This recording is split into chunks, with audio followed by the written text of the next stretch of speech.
Hey guys, this is the Extra 300 build, the mystery Extra 300 build. We had a little bit of disappointment in the unboxing video. Sorry for any foul language I may have used, but pretty upset. Been excited about this plane because this is an inexpensive build. Somebody that doesn't have a lot of money might be able to get into larger electrics. I'm not saying it's cheap by any means, but it's a lot less inexpensive than some of the stuff I've been trying to put together. This one happens to be a 75.5-inch Extra 300. There is a hole in the fuse which I looked at, but I wanted to go over all the components. I haven't even looked at them yet, so I wanted to show you guys what they look like. Here's the rudder. Take a peek at it real quick.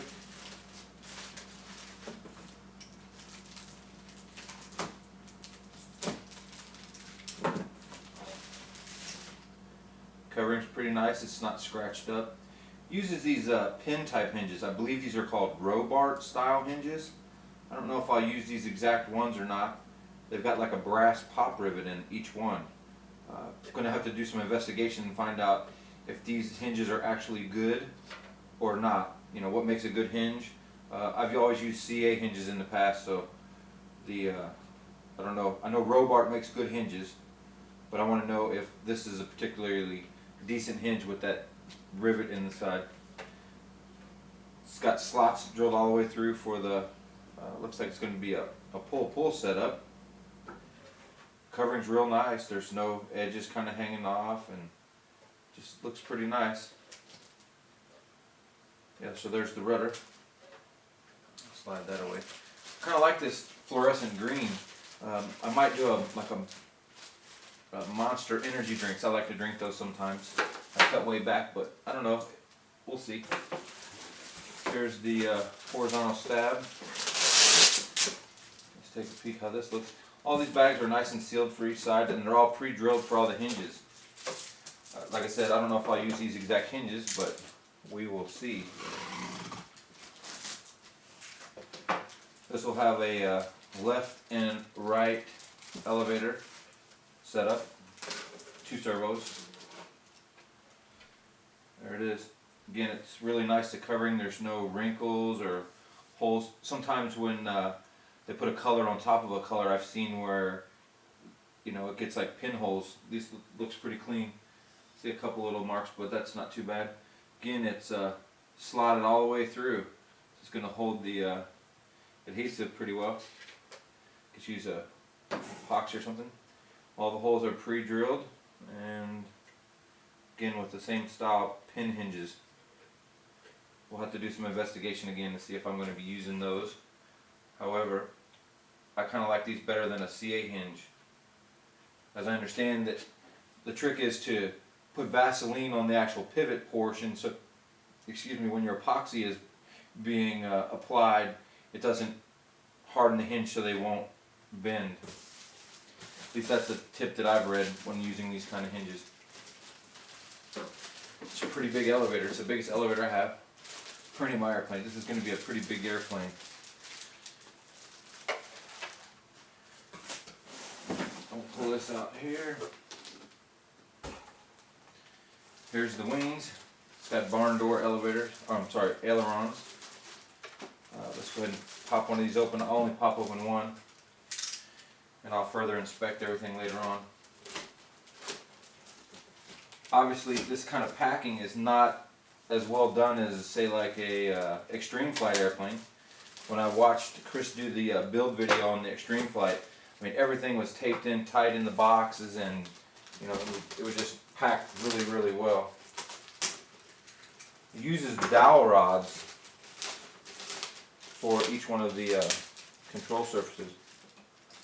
All right, or each one of the wings, as the wing root mount. There's holes inside the fuselage.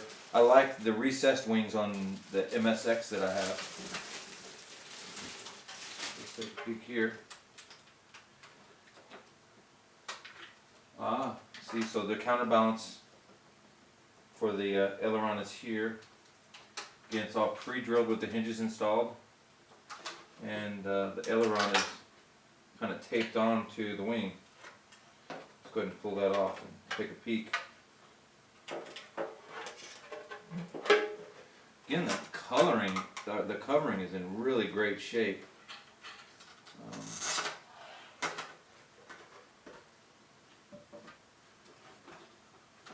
got a nice thin leading edge.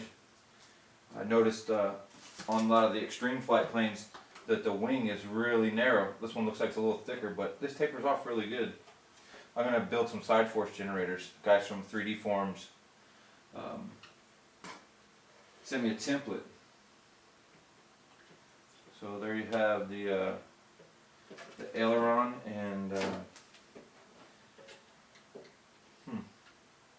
well, I thought that was a counterbalance. I'm not sure what this piece is yet. I feel kind of dumb. I don't know what this part is. Obviously, oh, I know what it is. It's the extension on the wing root. I feel stupid.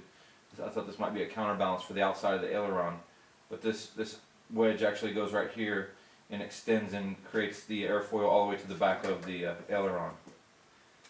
I'm not an expert at this, guys. I'm just trying to share with you what I have got here. Let me set this to the side completely.